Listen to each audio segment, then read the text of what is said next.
ভারত বাংলাদেশ সীমান্তের জলঙ্গির টলটলি, আর সেই টলটলিতেই উদ্বোধন হয়ে গেল একটি ক্যাম্পের, পুলিশ ক্যাম্প, মানে রাজ্য পুলিশের ক্যাম্প। কেন এই উদ্বোধন? যেটা জানা যাচ্ছে, দীর্ঘ কয়েক বছর পূর্বে ঘুম ভাঙতো বোমা বারুদের শব্দে। মূলত সেই সময় রেড জোন ছিল এই ঘোষপাড়া।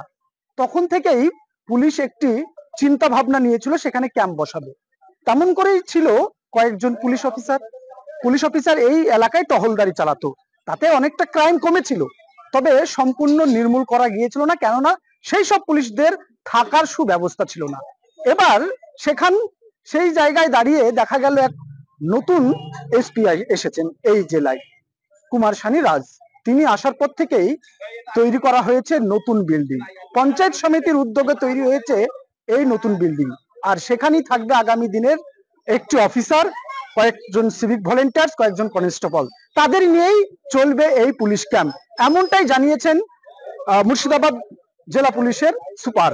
পাশাপাশি এই থানার ভারপ্রাপ্ত আধিকারিক দীপক কুমার হালদার, তিনি যেটা জানাচ্ছেন যে তিনি এই এলাকায় বাড়তি নজরদারি রাখতে তিনিও টহলদারি মাঝে মধ্যেই দেবেন। থানা টলটলিতে একটা ক্যাম্প উদ্বোধন হলো। এটা সীমান্তবর্তী এলাকা, পাশেই বিএসএফ এর সঙ্গে পুলিশের তো যোগসূত্রতা থাকবেই, কারণ ওরা বর্ডার পাহারা দেয়, আর এটা বাংলার পুলিশ বাংলার মানুষের শান্তি এবং শৃঙ্খলা দেখে, দুটো একে অপরের পরিপূরক, সেই কাজটাই হচ্ছে। আজকে টলটলিতে একটা নতুন ক্যাম্প উদ্বোধন হয়েছে, আমরা ভীষণ খুশি। লোকাল প্রশাসন খুব সহযোগিতা করছেন, এসপি সাহেব ভীষণ দক্ষ মানুষ, তিনিও কাজ করছেন। শুভম বাজাজ আইপিএস, তিনি দক্ষভাবে এই সাব ডিভিশনটা পুরোপুরি দেখছেন।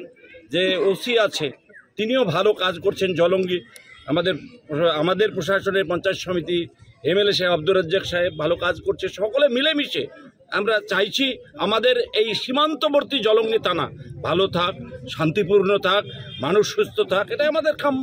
পুলিশ আমাদেরকে সহযোগিতা করছে, আমরা পুলিশকে সহযোগিতা করছি। খুব ভালো পদক্ষেপ পুলিশের, আমরা ধন্যবাদ জানাই বাংলার পুলিশকে, বাংলার মাননীয় মুখ্যমন্ত্রী, যিনি সবসময় অতন্দ্রী প্রহরীর মতো মানুষের কথা শুনছেন।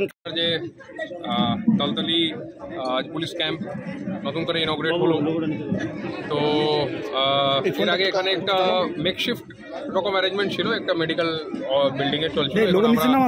প্রপার একটা পার্মানেন্ট একটা ক্যাম্প করলাম। এখান থেকে আমরা সব রকম কমপ্লেন সব নেব। জিডি এখান আজ থেকেই চালু হয়ে যাবে। ডেডিকেটেড অফিসার ফোর্স, এখানকার লোকাল সিভিকগুলো দেওয়া হয়েছে। এই পার্টিকুলার ক্যাম্প করতে আমাদের অনেক এজেন্সি থেকে আমরা সাপোর্ট পেয়েছি, যেরকম এখানকার লোকাল ফার্স্ট, এখানকার লোকাল পঞ্চায়েত সমিতি থেকে আমরা অনেক সাপোর্ট পেয়েছি। তারপর এখানকার লোকাল এমএলএ সাহেব, রাজ্জাক সাহেব, আপনার এমপি সাহেব, সবের অনেক সাপোর্ট ছিল, যার জন্য আমরা আজকে করেছি ক্যাম্প। অ্যান্ড এখানে আমাদের যে ডেডিকেটেড একটা গাড়ি থাকবে, যে পাশেরগুলো যে অঞ্চলগুলো আছে এ মুভমেন্ট চলতে থাকবে।